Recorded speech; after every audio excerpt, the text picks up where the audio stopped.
Значит, у нас вопрос такой по поводу тюркско-татарского мира в порядке так вот размеров. Первая, значит, работа была, значит, Содружество Турции, России и Турции. Почему не союз? Это Фархат Ахметов написал эту концепцию.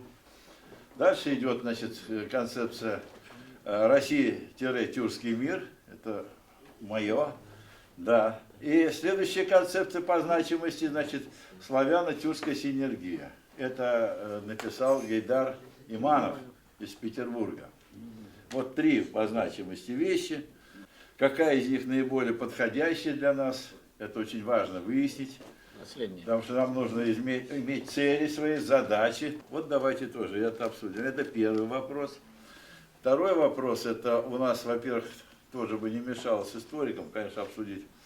Вот почему мы татары, тюрко-татарская, значит, Россия. Это не потому, что вот мы татары и так далее, самое главное. Нет, это наша история.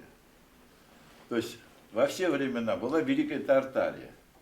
Вот вся идея в том, что мы эту Великую Тартарию вот сейчас хотим как бы воссоздать. Вот, она охватывала территорию Индостана.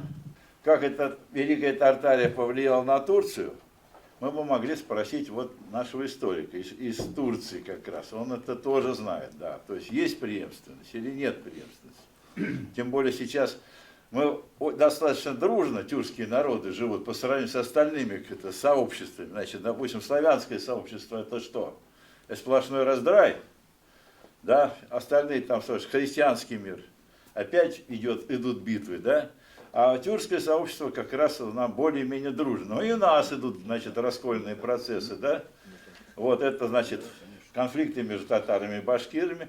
А сейчас, значит, появилась казахская замостийность. Казахи утверждают, что они единственные наследники Великой Орды, значит, у них голубая кровь там и так далее. Да, вот, то есть, вот это тоже важно разобраться сегодня.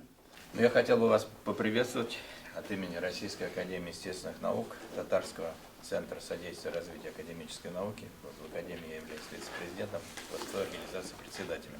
Ну и заодно от Татарского дворянского собрания, которое я тоже возглавляю в Москве и области. Что бы я хотел сказать? Ну, наверное, я коснусь, как говорится, самых крупных проблем, ну, сделаю экскурс в историю, хотя я не историк. Значит, вся наша история современная, ну, будем говорить, по крайней мере, 2000 лет, это борьба Востока с Западом, причем беспощадная борьба. И первая, как говорится, стычка была такая более серьезная, я не буду затрагивать Александра Македонского, а буду говорить, скажем, о закате Римской империи, это гунны и Западная Европа, Римская империя. Гунны сокрушили Римскую империю, сподвигли германцев, они бы сами по себе не начали разрушать. Это гунны. Хан Аттила, который, в общем-то, тоже является уникальной личностью, исторической личностью, которых можно по пальцам пересчитать. Ну, наверное, только Чингисхан и Сталин, других больше нет, наверное. Вот он сокрушил Римскую империю, историческую эту систему. Мы, как ее по прежней классификации называли, рабовладельческой, хотя технологически она, в общем-то, была более развита, чем ранний феодализм. И это была борьба Рима, Запада и Востока. Ну, сами вы понимаете, во всем конгломерате гунского населения, в общем, гунны, они представляли все-таки основную тюркскую ветвь, от которой пошли татары и другие этносы, в частности, булгары. И вот эта традиция, эта тенденция сохраняется 2000 лет. Это борьба Востока с Западом. Потом прямые наследники вот этой римской цивилизации стали англосаксы. Ну, они представляли разные ветви, но тем не менее всегда шла борьба Востока с Западом. Затем, конечно, было тоже уникальное событие. Тюрки неким образом все-таки объединились, ну, наверное, все-таки под властью Чингисхана, который двинул свою армию на восток. Но это тоже был уникальный поход, уникальное завоевание, потому что тюрки, они никогда не преследовали по национальному признаку и по признаку вероисповедания. В ясе Чингисхана это было категорически запрещено, но вы это прекрасно знаете, каралось даже смертью. И он дошел, в общем-то, будем говорить, до тех мест, ну, примерно туда, докуда Жуков дошел.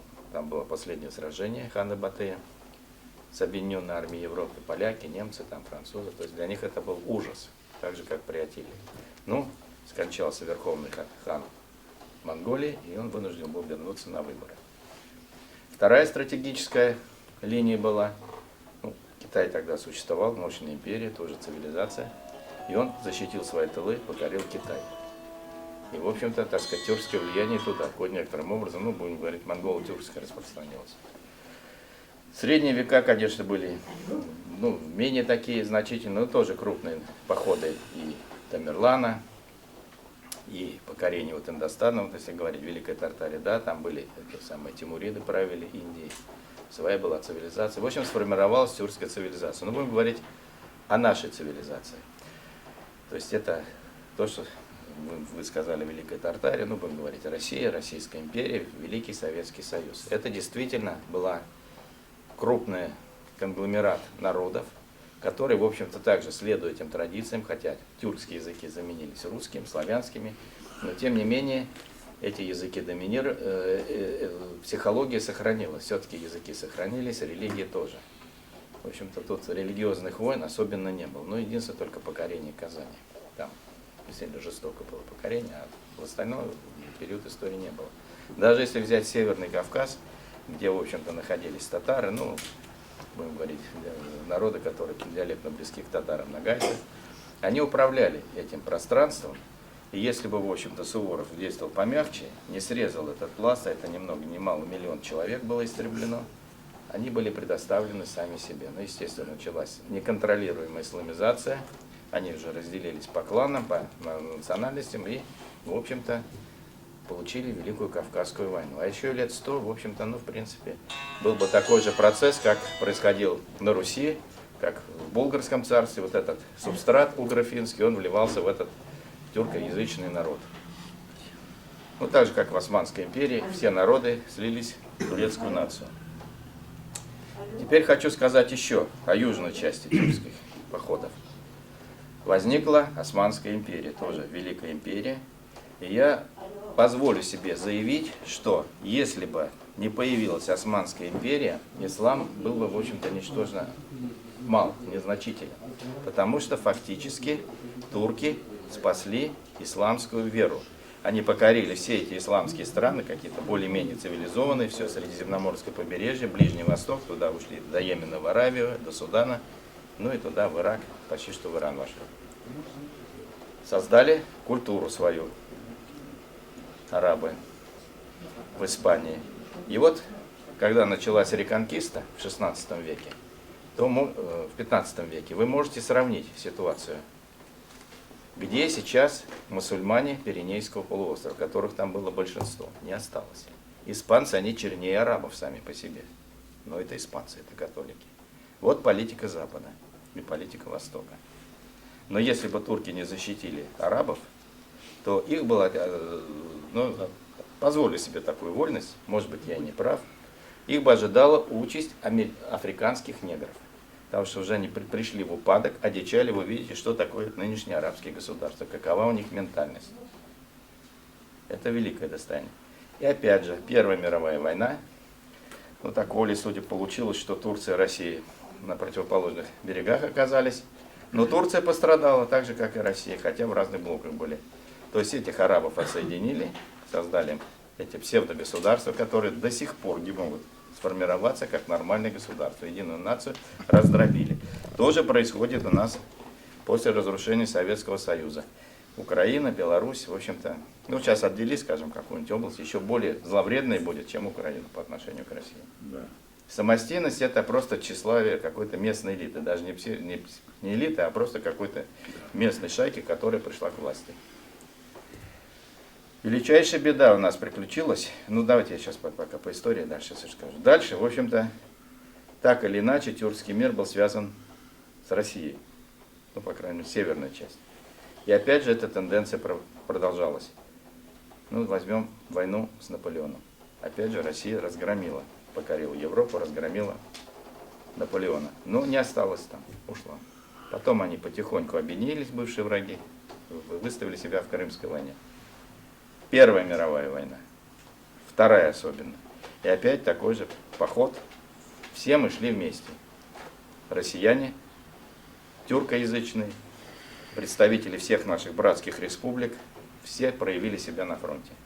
Мы воевали как единый народ. Мы представляли в советские времена уже практически сформировавшуюся новую цивилизацию советского человека.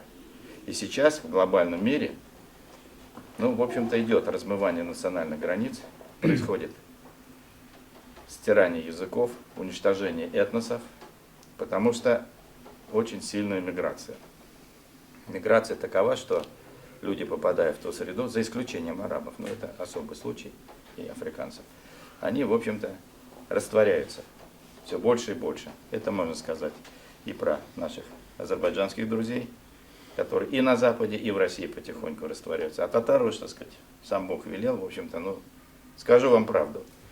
Вот, по моему мнению, писать и читать по-татарски умеют 10%. Wow. Я думаю, да.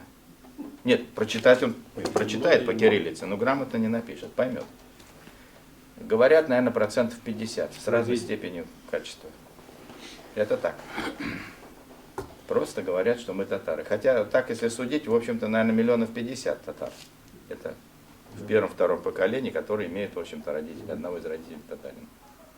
Есть, конечно, случаи, когда они пишутся русскими, говорят по-татарски. Такие есть. Но очень мало. Вот академик Гринберг, Институт экономики. Вот еврей с татарином, ну, вроде как татарин. Поэтому это вот такой случай. Вот эта глобализация, она, в общем-то, бурным цветом, так сказать, расцвела после печального события, трагедии, мировой трагедии, это развала Советского Союза. И он развалился, в общем-то, не потому, что там нефть или звездные войны. Его интенсивно разваливали. Мы говорим, что в 30-е годы истребляли кадры. Да, сажали, расстреливали военачальников. Но сколько их было? И во время войны, и после войны, и как мы интенсивно развивались. И все это было. И что произошло?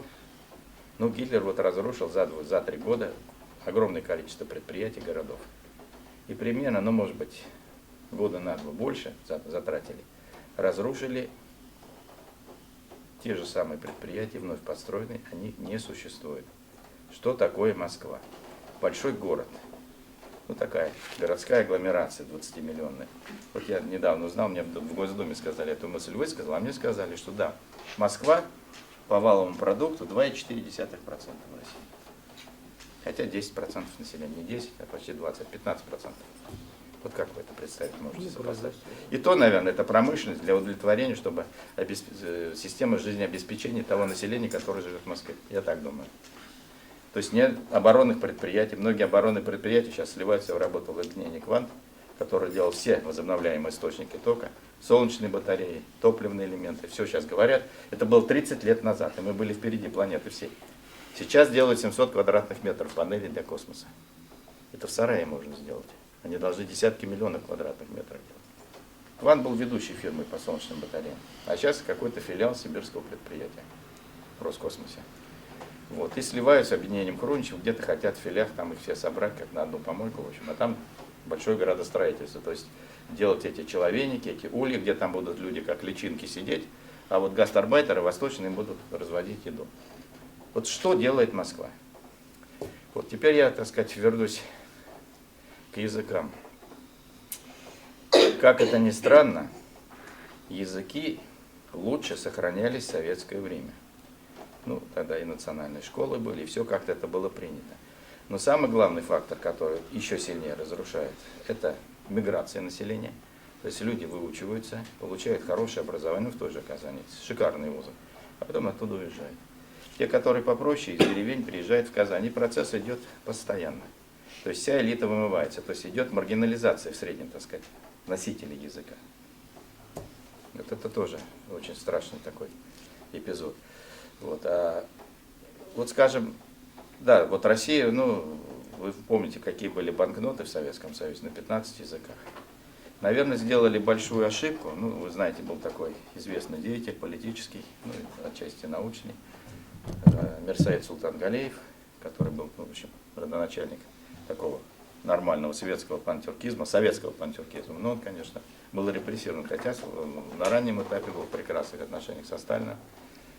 И это, наверное, было бы хорошо, потому что, имея вес, как бы позиционируя Россию не как русское государство, а как, скажем, тюрко-славянское государство, у нас бы позиций было больше. По крайней мере, уже все эти западные страны бы себя на Востоке, и на Ближнем, и на Дальнем не очень себя уверенно чувствовали бы. И, в общем-то, и представители татарской дипломатии очень много сделали в становлении той же Саудовской Аравии, там и в Турции, так сказать, были, там вчера. То есть много было таких людей. Вот. Но сейчас ситуация такова, что, ну, да, мы все друг другу симпатизируем. Но этого не скажешь о молодом поколении и о маргинальном населении. Потому что, ну, вот отчасти они уже начинают вызывать некоторое раздражение, как и на Западе. То есть, с одной стороны, они себя как народ дискредитируют, но с другой стороны, в общем-то, процесс совершенно такой ненужный. Вот когда мы были едины, и, наверное, вот это бы и обеспечило нас. Все-таки нужно обеспечивать людей, как говорится, с трудом, работая на месте и не разлагать местное население, которое вообще не работает, тоже ничего не хочет делать. Ну, это такой социальный вопрос, но он очень серьезный. Нация размывается, то есть глобализация это. Значит, говорить о дружбе, ну, наверное, не очень дружны наши республики, особенно в Средней Азии, Кыргызстан, Таджикистан, Узбекистан, в общем, даже до каких-то небольших военных стычек доходят, делят воду, там делят ресурсы. Что потерял Советский Союз, та же Россия, потерял, наверное, половину золота, если не больше, потерял газ, большие количества, потерял уран, полиметаллы и все, и все. Ну, не буду называть республики, но там постоянно происходят перевороты, какие-то бандитские, какие-то разборки, но это тоже несерьезно, это, в общем-то, ну, выглядит со стороны как псевдогосударство. В Таджикистане то же самое, бандитские кланы какие-то. Вот до чего, так сказать, довели то, что 200-300 лет потом и кровью, да, не всегда мирно, но все это обеспечивали, а в советское время ставили на ноги, это все, как говорится, идет прахом, и главное, никто об этом не вспоминает.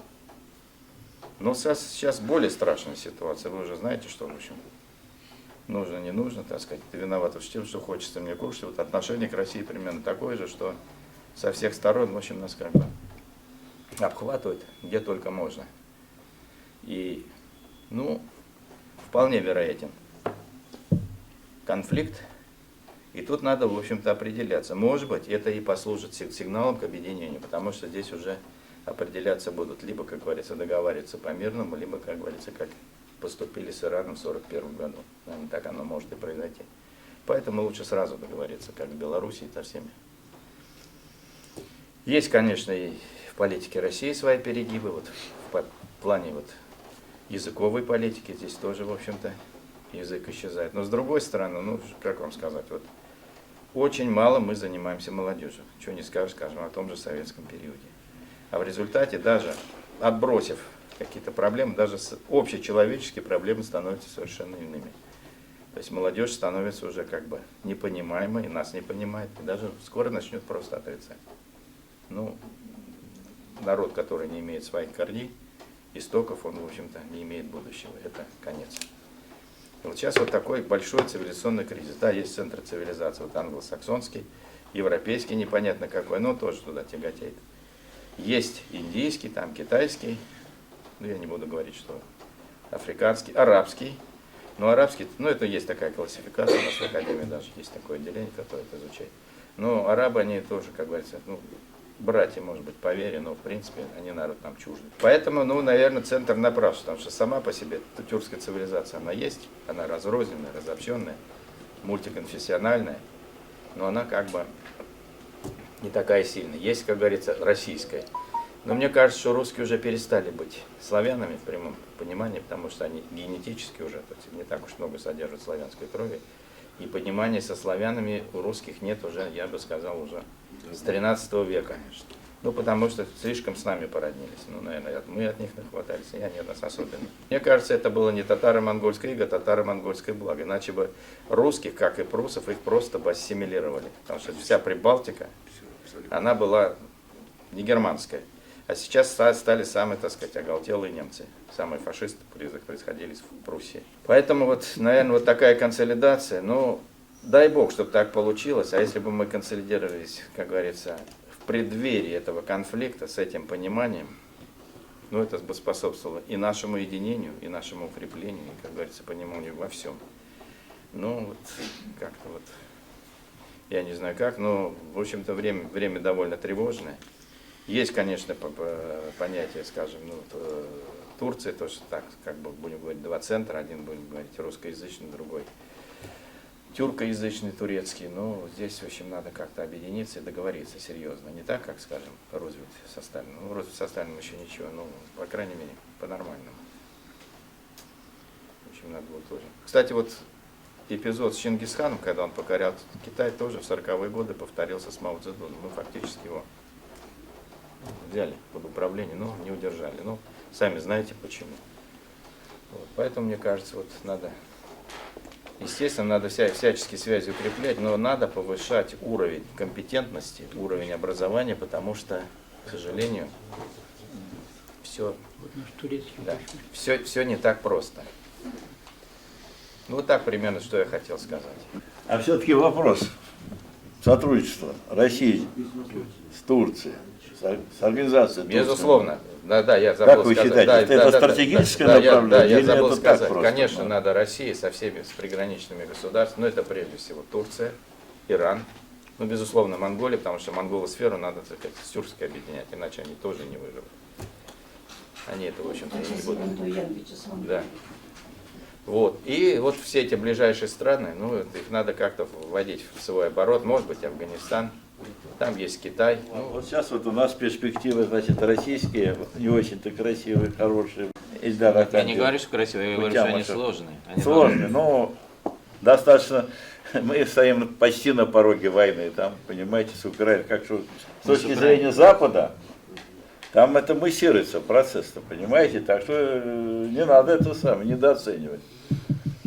Флот американский в Черном море, там нам тоже, знаете, не радость большая.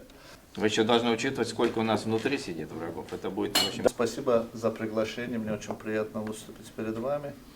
Ну, я один из тех специалистов, которые занимаются в Турции и нашим регионом, так сказать, я не буду отделять.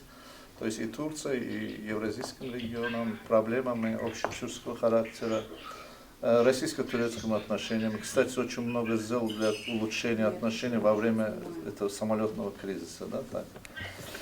Буквально следующий день приехал сюда, выступил по телевидению НТВ, тогда предложил создать совместную комиссию для того, чтобы не было вот таких серьезных эксцессов. К сожалению, вы знаете, политики не всегда слушают ученых, они считают, что они умнее всех. Ну, это не доказано, это не аксиома, поэтому нам приходится часто объяснять, что это совсем не так. Во-первых, надо сказать, что на современном этапе между Турецкой Республикой и Российской Федерацией, хотя неплохие отношения, но очень много конфликтности в отношениях. К сожалению, и Турция, и Российская Федерация исходят из прошлого холодной войны. То есть пока и политиков турецких, и российских политиков как-то остаются вот инстинкты холодной войны и недоверие друг к другу очень сильные. Хотя надо отметить, что Турецкая Республика много сделала для того, чтобы это недоверие не было. Во-первых, начиная с Голубого потока. Впервые против возражения американцев Турция все-таки договорилась и добилась создания этого Голубого потока через Черное море. Это было очень серьезный прорыв в 1997 году в наших отношениях. Кроме того, в экономическом смысле, особенно в энергетических вопросах, Турция показала, что она доверяет России много и не боится, что Россия будет использовать этот энергетический фактор в двухсторонних отношениях. Надо сказать, что на сегодняшнем этапе даже, ну, пандемический период я не знаю, сами понимаете, это очень сложно что-то сказать, снижается, увеличивается. Но до пандемии Турция где-то после Германии самым был крупным покупателем российской сырьевой энергетики. Так? И это где-то получалось для национального бюджета где-то 70%, около 70%. Это высокий показатель, когда европейцы считают, что зависимость одного государства от одной страны в энергетическом смысле это около 33%. Так что Турция показала, что доверяет. Даже период, самый сложный период, когда случился кризис между нашим государством, когда Турция вынуждена была сбить российский бомбардировщик. Но хочу отметить, что сначала Турция просто отметила, что сбила бомбардировщик российского производства, но потом, дальше, после того, как Россия сказала, что это наш бомбардировщик, выяснилось, что это принадлежит все-таки самолету России. Но это был очень серьезный кризис, хотя я, выступая и говоря, доказал, что все-таки самолет пересек турецкую границу, а это не туристический самолет, а тяжелый бомбардировщик Су-24М, модернизированный, который состоит и в вооруженных силах Сирийской Арабской Республики, то есть они тоже используют. Здесь какие факторы были? Объясню, чтобы всем было понятно. Во-первых, до этого турецкая сторона, когда со сирийской стороны сбили наш учебный самолет F-400, учебный самолет без вооружения, Турция изменила, как скажем, структуру граничного воздушного пространства. 30 миль подлетает, предупреждает, поэтому турецкая сторона говорила, что я 10 раз предупредил, а 5 миль уже сбивает. И до этого Турция сбила и сирийские вертолеты тоже. Но процесс был с самого начала очень сложный, когда Россия начала, вот российские военные начали бомбить Туркмен-Дагы, так называется, где проживают этнические туркмены, которые очень близки к Турции и так далее. Это вызвало негодование в турецком обществе. И политики, и армия, руководство армии оказались в очень сложной ситуации. Турция не раз предупреждала это, российская сторона увидела, что создают все условия, даже прямая связь создалась между нашими Министерством обороны. Я это прекрасно знаю, что сам во многом участвовал, что больше этого не будет. Потом, после этого, насколько я помню, 17 ноября, как раз вот этот месяц, так скажем, Турция сбила беспилотник российского производства. После этого было принято Советом национальности, после этого будут сбивать все, что появится над воздушным пространством Турции. И, естественно, 24-го вот таким образом оказалось. В чем причина? Может быть, если пилот сказал, что он российский пилот, или звуковой какой-то значение дал бы, не было инцидента. К сожалению, когда самолеты российской военно-вооруженных сил или военно-космических сил, как сейчас называют Россию, поднимается в воздух с территории Сирии, они отключают свой национальный принадлежность, сигнал национальной принадлежности. Чтобы натовские радары не смогли выследить, куда летит, каким образом летит. Естественно, для Турции это не имеет значения, потому что турецкие сразу F-16, как там самолет поднимается, они преследуют автоматически этот самолет. 2 самолета было, один развернулся, второй просто не отвечал на позывные, нет было позывных даже показательных сигналов и так далее. Вот такой инцидент получился.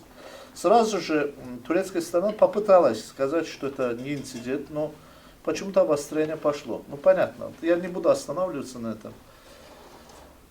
Просто мы предлагали создать совместную комиссию, даже предлагали, выступая по телевидению, писали, и, честно говоря, турецкое руководство поддерживало меня в моих этих выступлениях, идеях.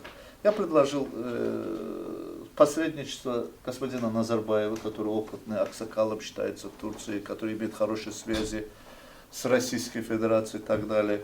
Предложил даже посредничество президента Азербайджанской Республики Ильхам Алиева, или совместный их, если не доверяют президенту друг другу, и даже, может быть, создать совместную комиссию непосредственно из специалистов, ну, объективных, не касающихся наших обеих сторон.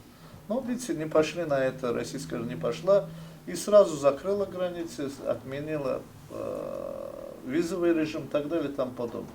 До сих пор, к сожалению, вот остатки этого кризиса существуют. То есть мы не достигли того уровня, который есть между Турцией и Россией, к сожалению. И визовская система существует. Кроме того, между нами торговый оборот упал серьезно. Но не очень серьезно, но серьезный недоверие появилось. Против того, что Россия сделала, Турция в основном не отменила ни безвизовый режим, не ввела, ничего не ввела. Тогда с нами тоже посоветовались в министерстве, не только со мной, со специалистами, которыми занимаемся этим регионом. Ну, я тоже предложил, что это нельзя ввести, это политическая, так скажем, политическая проблема, это нас, просто граждан не должно никак оказывать влияние, поэтому тогда турецкая сторона не пошла на это. Все шаги были Турции, были только ответом на то, если российская сторона что-то ввела. Никаких санкций против экономических, против России и так далее и не было. Это можно было видеть и во время крымского кризиса. То же самое, Россия, кризис появился, это невыгодно было турецкой стороне. Почему? Потому что Турция долгие годы в Черноморском регионе пытался создать балансированность России и соседним государствам, политику, куда не могли войти даже натовские союзники Турции. И было спокойствие. Ну, видите, Россия взяла, да, без советовавшись и так далее, поменяла ситуацию, якобы в кавычках, в свою пользу. Почему я так говорю, в свою пользу? Это выступление было главного командующего Российской Федерации, когда, представляете, перед поездкой в Турцию он выступает, говорит, что ситуация в Черноморском регионе была в пользу Турции. Каким образом это я тоже не понял. Мы поменяли в свою пользу. На самом деле этого не произошло. Произошло то, что, во-первых, эта балансированная политика Турции ушла в небытие, кризисная ситуация есть. Естественно, НАТО, в частности американцы, сразу заинтересовались этим регионом. Турция, как член НАТО, вынуждена поддержать союзников, но одновременно, не хотя, чтобы они присутствовали там, серьезно взялась за соглашение Монтрео.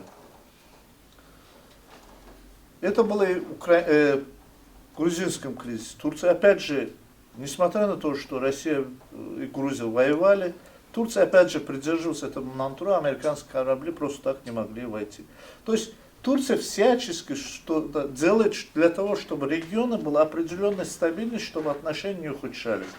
Кроме крымской кризиса, еще раз скажу, американцы, европейцы и некоторые другие страны, там, в частности Япония и Корея, тоже, да, Южная, естественно, Корея, включилась в санкции против России. Турция, исходя из международных законов, признает Крым за Украиной, и от этого не отказывалась и не лавирует это. Открыто говорит на президентском уровне, на любых уровнях, никогда не скрывает, но при этом, сказав это, не включаются никакие санкции против России. И не позволил этого никому. Продолжала свое сотрудничество. Даже пыталась как-то помочь наладить отношения между Украиной, между Россией. Там были определенные, например, крымские татары были арестованы. Турция, опять же, через посредничество выпустила их, взамен отдал некоторых представителей спецслужб, которые оказались каким-то образом на территории Турции и вели незаконные действия против Турецкой Республики. И вот такие вещи продолжаются. Теперь что мы видим? Видим, что до 2014 года, до кризисной ситуации, наш торговый оборот был 32 миллиардов долларов. Из них только 5,5 миллиардов на долю попадало в долю Турции, остальные 27,5 доли Российской Федерации. То есть Россия здесь тоже имеет огромное преимущество, в основном энергетические ресурсы. Но несмотря на это, Турция своевременно все оплачивает вовремя, как хороший клиент, делает все необходимое для того, чтобы эта экономическая связь продолжалась. Россия, кстати, в энергетическом смысле между Турцией и Россией никаких проблем нет. Хочу напомнить и турецкий поток, когда это южный поток был против Турции, буквально должно было проходить через, то есть 5 километров от границы Турецкой Республики, но, видите, болгары под давлением ЕС отказались, они же считались классическими союзниками. Славяне. Да, классическими союзниками России и так далее. Россия, славяна, даже не только славяна, православный союз, да, конечно, и Греция тоже считается таким образом. Вот тогда такой выгляд, видите, конъюнктура политика есть, они, болгары отказались, а Турция наоборот. Турция до этого говорила, что давайте вместо этого проводите через мою территорию. Ну, российская сторона только после кризиса, после вынужденного кризиса обратилась в Турцию. Естественно, Турция, ну, надо понять, что Турция тоже все понимает, видит. Когда увидела, что Россия не только перешла к тематике, так скажем, энергетического направления, исходя из кризиса в Болгарии, она сказала, что, дорогой, это для тебя носит геополитический характер, а для меня только экономический. Поэтому тот проект, который Россия предлагала, она не прошла, прошла то, что предложила Турция. Но на данном этапе этот поток работает, действует, и Турция, поддерживая Россию, создала условия, что через этот трубопровод сейчас газ попадет в Венгрию, опять же, союзника Турции, а не России. И православную Сербию в том числе. Ну, в дальнейшем посмотрим. Они говорят, пока на самом деле только с Венгрией договорились. Эти вопросы я слежу, и за этим внимание. Энергетическая геополитика для Турции очень важна. Почему? Потому что в этом регионе это вопрос очень активный, поэтому следим внимательно. Что мы видим? Еще раз повторю. Мы видим, что особенно в российской прессе очень массируется антитурецкое настроение.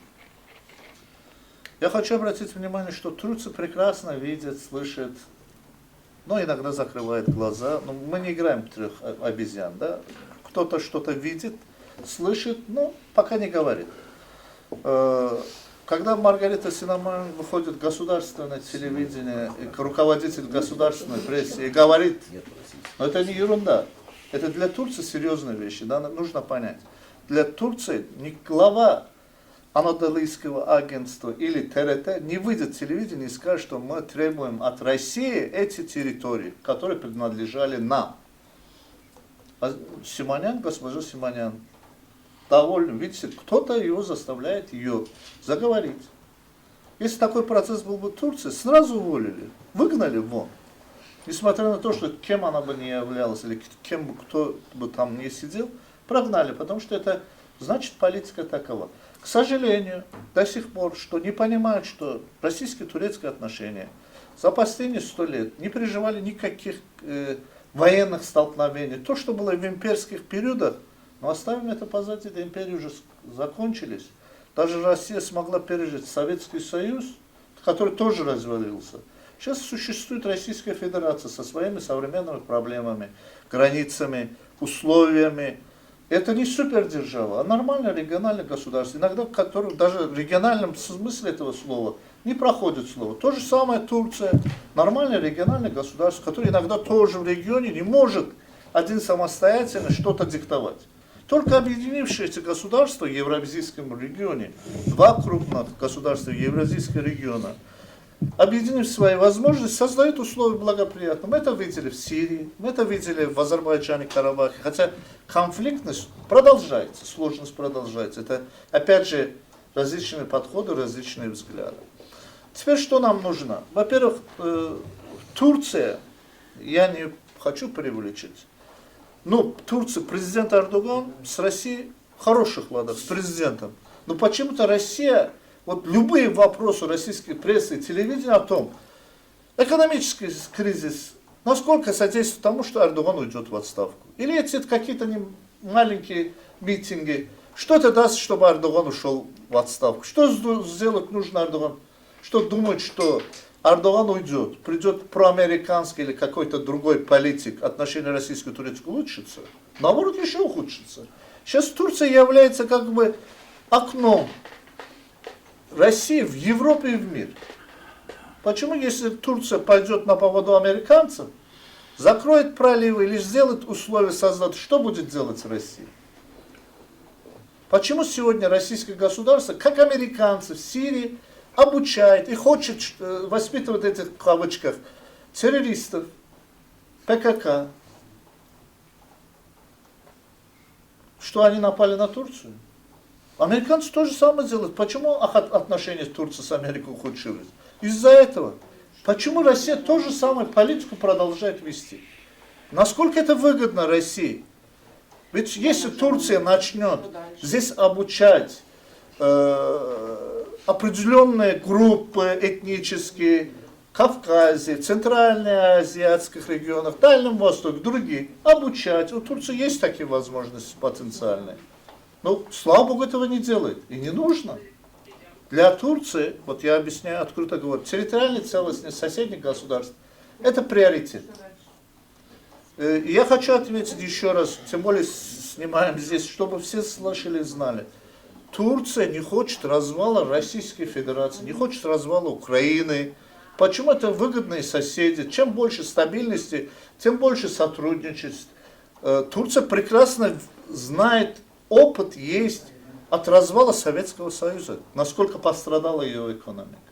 Или то, что происходит в Ираке или в Сирии. Турция даже не хочет развала Ирана, тем более, зная, что там этнически близкие азербайджанцы живут, у них проблемы и так далее. И Иран всегда продал или предал Турцию любым вопросом. Напомнить хочу, это атомные приключения Ирана. Турция открыто взяла союзники Бразилии, сказала, мы сделаем все возможное. Что сделал Иран? Опять же повернул и продал Турцию. Или иранские, опять же, спецслужбы, Турции хотят какого-то генерала красть и так далее. То есть непонятные вещи проводит тоже Иран, непонятно. Так что Турция, еще раз повторяю, с Россией нужно наладить отношения. Вот идея встреч президентов двух стран, это конкретно моя идея. Почему? Потому что в Турции, как это можно решить? Два президента сидят и решают проблемы. Это не понимает, потому что Турция выборное государство. Хотя Эрдоган долго сидит, но все равно он благодаря выборам там, если ему откажут, он там не сядет. И сейчас кризис, расшатнулся его немножко кресло, но пытается он тоже что-то делать. Поэтому вот пригласили, что непосредственно встречайтесь на высшем уровне, договаривайтесь и так далее. Вот еще хочу напомнить всем нам, нашим друзьям и здесь, и везде. Турция купила у С-400, несмотря на то, что натовское государство в России. Американцы не продавали. Китайское не взяла, российское производство взяла. Турция предлагала России дальнейшее сотрудничество в этой области. К сожалению, Россия в этом тоже отказалась. Только продажи, и все. Нет сотрудничества. А продажи это только бизнес. А для того, чтобы углубилось сотрудничество, оно должно или совместное производство, или совместная какая-то деятельность, или продажа в третьи страны. То есть как-то нужно развить. Но, несмотря на то, что купила, Турция выдержала санкции Америки против этого. Устояла на своем, сказала, какая разница, я Россию сотрудничаю, это мое дело. И буду покупать. Санкции ввели против Турции из-за России. Ввели. Продолжаются эти санкции? Продолжаются. При Трампе ввели, Байден открыто сказал, что мы должны убрать с власти нынешнего президента. Турция громко заявила, что мы купим еще. Очень сильная критика Эрдогана. Зачем ты это делаешь? И так санкции есть. Договоренность выше, дороже денег. Или дороже санкций. Вот так, если можно так выразиться. Продолжает. Россия продает оружие всем? Продает. Турция продает соседним государствам. Украинцы закупили беспилотники у Турции. Закупили. Когда Украина использует это оружие против определенных своих целей, против считающих сепаратистами и так далее, причем тут Турция? Сразу российская пресса пишет, что Турция вооружает украинскую армию. Это неправильно. То это бизнес. Турция не обучает украинских военных в этом деле. Просто взяла и так далее. То есть проблем много. В первую очередь я считаю, что это проблема психологического характера. Политика психологического характера. То есть здесь атавизм холодной войны, и там тоже есть. Я считаю, что Турция неоднородная такая. Раз Эрдоган у власти, все турцы так думают. Ничего подобного. Оппозиционно-народно-республиканская партия думает иначе. То есть, если они придут к власти, с Россией отношения как будут, мне сказать очень сложно. Но, скорее всего, они будут действовать ближе к американской политике. Почему? Они так считают необходимо. А есть у них шансы? Всегда есть. Всегда есть. У любых партий есть всегда шанс. И за бортом оказаться, и в парламенте, и президентом быть, и так далее. То есть, сейчас президентская система правления, еще одну вещь я скажу, что выборы уже не в парламент имеет значение, а имеет президента. А коалиция оппозиционная, если придет, выберет своего кандидата, значит, их политика в основном будет действовать, несмотря на коалицию. Почему самая большая партия в оппозиции — Народно-республиканская партия? Я не говорю, что они так поведут себя. Этой гарантии нету. Почему? Потому что есть национальные интересы, они выше, так скажем, корпоративных интересов. Ну, всякое может быть. Ну, я еще раз говорю, я не понимаю российских политиков, честно говоря. Не могу понять. Для меня они сложные, очень сложные. Да, я понимаю, что есть государственные интересы и так далее, но есть и национальные интересы, которые выше иногда той политики, которую предлагают политики страны. Надо как-то доказать. И тем более, я часто говорю в дипломатической академии, в других местах, и некоторые уже соглашаются, даже повторяют, что мы должны, два евразийских, крупных евразийских государства, вот Эрдоган, кстати, я тоже сегодня в выступлении говорил, Сочи что сказал? Ситуация в Сирии зависит от взаимоотношений Турции и России. Я до этого раньше даже сказал, что то есть ситуация в евразийском регионе зависит от отношений России и Турции, а не Китая и России. А не Китая и Турции. Понимаете? Это два крупных государства евразийского региона, которые имеют общие интересы, общие выгоды. Есть конкуренция в этом регионе, но есть и союзники, общие государства, которые входят в интересы как Турции, как и России. Этим государствам выгодно тоже сотрудничество как Турции, так и России. То есть им не выгодно, чтобы эти крупные государства Турция и Россия враждовали между собой, потому что они оказываются в кризисной ситуации. Даже общество разделяется. Вот самолетный кризис. В Азербайджане общество разделилось, в других местах разделилось. Кого поддержать, зачем? Зачем это нужно? Это даст просто выгоду тому посторонним силам, которые здесь имеют имперские амбиции, которые хотят ослабления наших государств для того, чтобы диктовать свои условия.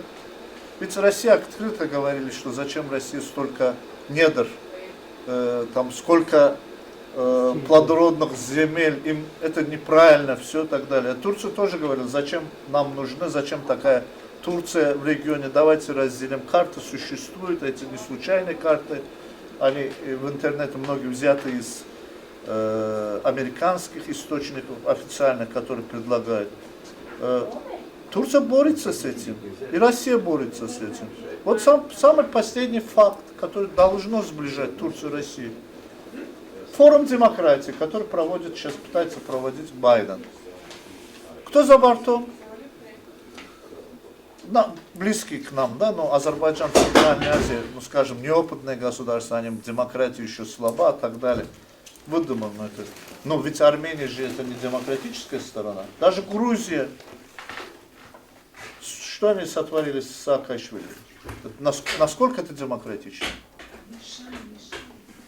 Демократичность это совсем другое, это не обязательно выборы.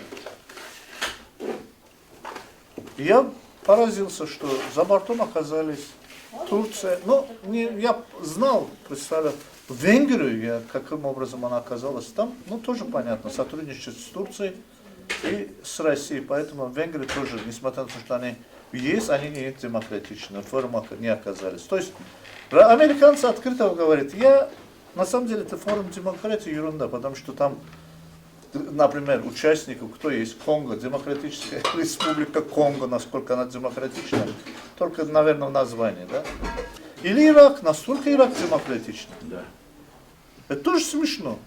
Они есть, Турции нет, представляете? Я не говорю, Турция идеально демократическая страна. Конечно, мы критикуем свою страну, мы хотим, чтобы лучше было. Но не настолько, что хуже Ирака было. Или даже Армении, или Грузии. То есть, понимаете, вот эта ситуация даже говорит о том, что американцы рисуют новую геополитическую карту собственных интересов. Я не говорю, что все страны, которые приглашены, войдут в этот ареал, но Американцы рисуют свою геополитическую карту. Пожалуйста, пускай политики России, пускай политики Турции сидят шапкой по-азербайджански, папа на койсон, представят шапку перед собой и подумают, куда мы идем, воюя между собой. Сколько Россия вложит колеса, палки, колеса Турции, сколько, я думаю, что Турция немного делает против России этого, то есть можно, я не хочу хвалиться, но еще хочу сказать, что Турция более или менее так агрессивно относится и турецкое общество к России, чем российское общество или политической элиты к Турции. Вот этот вопрос надо решить. Это чисто психологически, или я считаю, что эти люди или неграмотные, хотя не думаю, что в России, особенно в высших эшелонах, оказались какие-то неграмотные люди. Скорее всего, это амбиции периода холодной войны, Великого Советского Союза, когда весь мир дрожал, но России никто не боится. Честно говоря, никто не боится. Турцию уважают, считают и исходили из того, что вообще в любом турецкой политике прежде всего был учет интересов России в регионе. Сейчас Турция пошла немножко иному. Конечно, учитывает интересы России тоже, но уже национальные турецкие интересы превыше всего. Вот один пример, и я закончу турецко-российские отношения, потом перейдем кратко к другим отношениям турецким. И может быть этот пример к этому будет. Когда создавалась союз, не союз, а совет туркоязычных государств, Турция там учла интересы России. Почему? Потому что туркоязычные турецкой литературы нет. Есть тюркский народ. Все. И тюркский не меняется там тюрк или турок. Одно и то же пишется в турецкой литературе одним словом. Поэтому Турция, вот, к примеру, пошла немножко там, учла интересы России, чтобы Россия не почувствовала, что Турция ведет здесь антироссийскую политику, агрессивную и так далее и тому подобное. Недавно это союз там, или совет превратился в организацию тюркских государств. Это что идет, о чем идет говорить? Турция уже говорит, что да, я вытерпел твое влияние, но теперь, дорогой мой, я исхожу из собственных интересов Российской Федерации. Нравится тебе, это не нравится. Сразу пошел скандал. Обыкновенный тюркского мира карту передали. Все, Турция требует у России все, что в России не существует тюркского народа. Они не создали этот союз вместе. Это федерация не общность тюрко-славянской или других национальностей. Тюрки, проживающие на территории Российской Федерации, полноправные, полноценные, несмотря на численность их и так далее. Каждый имеет свою территорию, когда они присоединились к России и так далее и тому подобное. В 90-х годах было определенное расслабление.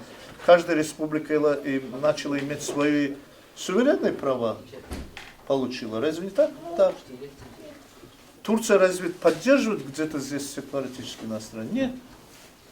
Кроме того, исходя из карты, что требует Турция территории от России, опять же смешно, в том смысле, что члены организации Тюркского союза или организации тюркских государств, да? Организации тюркских государств, члены, такие как Казахстан, как Киргизия, входят и ОДКБ, входит и Евразийский экономический союз. То есть это даже наоборот, это дает возможность как-то объединить усилия и организацию тюркских государств, а организацию Евразийского экономического союза. Почему? Потому что как специалист я вижу, что Евразийский экономический союз просто стоит на месте, не развивается. Вот то рекламные ролики, которые говорили о том, что это альтернатива ЕС, все, на самом деле не оправдывается. Может, общими усилиями, объединяя вот это совместная деятельность организации тюркских государств, организации Евразийского экономического совета, сделать вместе, добиться еще большего можно. Разве так? Можно. Синергия. Да, новая синергия.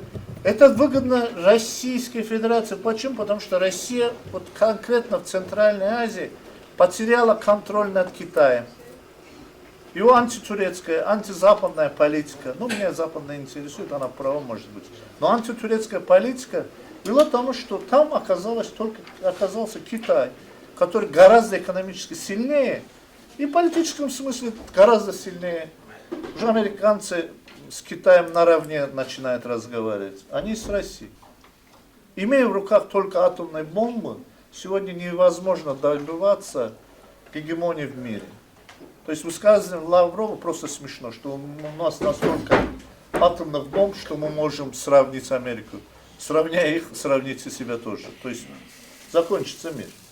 Существование, земное существование просто остановится и все. Сила, мощь этих оружия все прекрасно знают, все здесь сидящие. Да? То есть никто не выйдет оттуда. Даже говорят, что Эйнштейн говорил, как Третьей мировой войны не будет. Если будет, не знаю, но четвертая будет с топорами каменными. А я говорю, что даже четвертой мировой не будет. Вообще мира не будет. Да, он такого не Муравьев. говорил, Да, за него придумали. Да. придумали, да, говорят, да, типа. Но Представьте. я тоже здесь Всё придумал, бандиты. что третьего нет. Черный с Я красным, понимаю, муравейный. Так что для нас проблема в том, что заключается проблема, еще раз повторяю, наших подходов друг к другу. Надо оставить эти атовизмы холодной войны, пересмотреть заново свою политику, внешнюю политику. Представляете, в концепции внешней политики России вообще Турция как страна не проходит. Только в 1993 году идет, что такое предложение есть, что как бы остановить влияние, вредное влияние из стран Ближнего Востока. Какие страны Ближнего Востока, естественно, понятно. Хотя Турция считается европейским государством, начиная с 1856 года. Ну, Россия нас видит в Ближнем Востоке, это другой вопрос. Вот эта проблема. То есть мы должны сесть, прекрасно понять друг друга, что с нынешней мировой ситуацией, мировой геополитической ситуацией, вот ситуация такова, что в ближайшее будущее ни Россию, ни Турцию не ожидает ничего хорошего в одиночку. Надо объединить усилия. Поэтому я предлагал, что наши двухсторонние отношения не должны устраиваться под влиянием третьих государств. Мы должны самостоятельно сами решить, как действовать раньше. Проблем много, немало. Но у нас есть возможность из конкуренции создать в нашем регионе кооперацию. Вот это мое высказывание. Потом второе, что у нас было. Нет, еще вопрос тогда, что делать гражданскому обществу? Вот нам, вот что, А чем мы можем? гражданского, на долю гражданского Убрать камни общества. по дороге, вот как Да, раз правильно. в Турции. Вот, Что мы общем, должны? вот в Турции нам легче, честно говоря. Мы сразу говорим, обращаемся, так, учитывает интерес. В России нужно говорить, что это невыгодно. Вот такие высказывания, они нарушают отношения и так далее. Ну, как-то, или самый лучший вариант, создать вот гражданские организации, сотрудничество с теми, которые существуют там, в Турции. И создать общие проекты, которые будут говорить о том, что наши взаимоотношения могут развиваться. Вот сделать совместные проекты, показать, доказать, что выгодно, каким образом выгодно. Может создать проекты, приглашая специалистов, вот конференции, как выйти из сложившейся ситуации, как улучшить отношения. То есть создавая иллюзию того, что якобы Турция строит, хочет разделить Россию и строить Туран, это не соответствует реальности. Почему? Потому что тюркская идеология, Туран, это культурное объединение всех тюркских народов, которые сегодня существуют практически. Для этого есть культурно-просветительская организация Тюрксой. Она даже запрещена в России. Почему, не понимаю. В 2015 году я Да, это не турецкая организация. Ее Турция не создавала. Это международная организация, созданная тюркскими республиками. Нет, вот у нас вот контакты между вот, турецкими общественными организациями и с нашими как-то не ограничены. Вот нам Ну, надо ограничены контакты почему? расширить Потому что каким-то образом. Может, вы поможете? поможем, проблем Да. нету. Просто российский Вот из Турции в России обучаются студенты и так далее. Турция старается узнать Россию изнутри. А в Турции, к сожалению, не обучается. Очень мало студентов. Ну, из Татарстана много. Да? Ну, есть достаточно, но это Татарстан, это не вся же Россия, правильно? Татарстаном хорошие экономические отношения, Турции тоже. Но я хочу в целом говорить. То есть Татарстаном хорошие, с Башкортостаном не очень. Из-за внутренних проблем. Вот это тоже существует. Так что я думаю, что здесь серьезная организация должна найти выход серьезным организациям Турции. А для этого нужно знать, кто есть кто.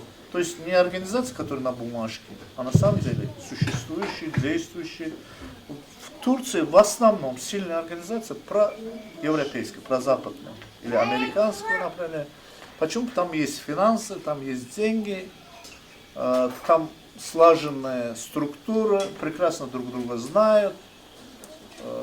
Американцы знают, кто их слово где, как скажет, каким образом скажет. Вот так и существует. А турецко-российских отношений нет. Ну, у нас то же самое Да. с американцами. Да. То, конечно, американцы работают. Диалог через культуру. Это еще в начале 90-х годов Абельфазель Чебай говорил, президент Азербайджана. Тургут Озал принял это эстафету, пытались что-то сделать. К сожалению, идет слабо, но идет. Создали пока общий алфавит. Есть общую историю якобы пишем. Общего литературного языка пока нет, это сложно. Но я надеюсь, в дальнейшем, чем увеличится сотрудничество между нашими государствами, мы поймем друг друга прекрасно, как в начале 20-х годов прошлого века. Да? В Баку все было одинаковое, там алфавит был одинаковый и так далее. Единый алфавит сделали, но, к сожалению, в республиках разнообразные алфавиты существуют. Даже в Турции надо реформу делать. Очень много различных вещей. То есть проблем много, накопилось очень много. Но я думаю, что, во-первых, и Турция, и Тюркская республика справятся с этим. Я думаю, что и Россия должна понять, что она является не чисто национальным, единонациональным, славянским или российским государством. Россия представляет единый славяно-тюркский мир в основном. Еще второй вопрос, да, значит, это исторические связи, вот скажем, вот российских тюрок и Турции. Вот как вот у нас, история у нас есть общая? Общая история в Турции, у нас общего? считая вот турецкий, давайте я подход вам скажу, что Турция считает, что все тюркские народы, они едины, то есть тюркский народ есть. И существует крымских татар, например, нету, казанских татар нет. Да, само название признается, что крымские татары, казанские татары, да, казахстанские, да, на официальном уровне, казахстанские турки, азербайджанские турки, это официальном уровне. Это тоже чисто психологически. Почему? Потому что долгое время в Турции считались вот, государство, так официальная версия какого, кто турки, в основном проживающие на территории Турецкой Республики. А за пределом кто проживает? В Сирии туркмены, в Ираке туркмены, то есть здесь азери, там это крымские. Хотя, какие крымские татары, если они в одном государстве 500 лет жили? Татары это русские, которые дают, в общем, когда видят турков прежде всего. Почему? Потому что они увидели татаров, а когда начали идти в Кавказ, появились... Европа, и вся Европа так думала. Европа, почему? Да, Потому что они, когда увидела этих? В основном увидела татарский. Современный мир такой. Сейчас российский я смотрю международные отношения литературы. Там немножко, когда речь идет о национальных государствах, они немножко глажено так и так. Современный мир, начиная с Великой Французской революции, уже перешло не конкретно национальным государствам. Этот процесс уже идет и в Ближнем Востоке, и в других регионах тоже. То есть, опять же, мир разделится на определенные национальные, да, как в Европе. Потом мы будем объединяться заново, крупные государства, чтобы спасти друг друга. Почему? Потому что отдельные государства в таких пандемиях не выдерживают, не выживают. Ну и потом, естественно, наше национальное, тюркское национальное самосознание имеет конкретную историческую общность. Она сохраняется. Как бы время ни прошло, как-то других государств не оказались, она существует, это реальность. Но другая реальность то, что в современном мире международные отношения или межгосударственные отношения совсем другие. И нам прежде всего для того, чтобы объединить усилия, еще надо хорошо знать международные законы, международные нормы, чтобы противостоять именно тем государствам, которые, используя эти законы, хотят управлять нами. Вот это самое важное и самое главное. Спасибо. Я думаю, что ответил я на ваши вопросы. Да. Rica ederim. Çok iyi konuşuyorsunuz. Teşekkür ederim de.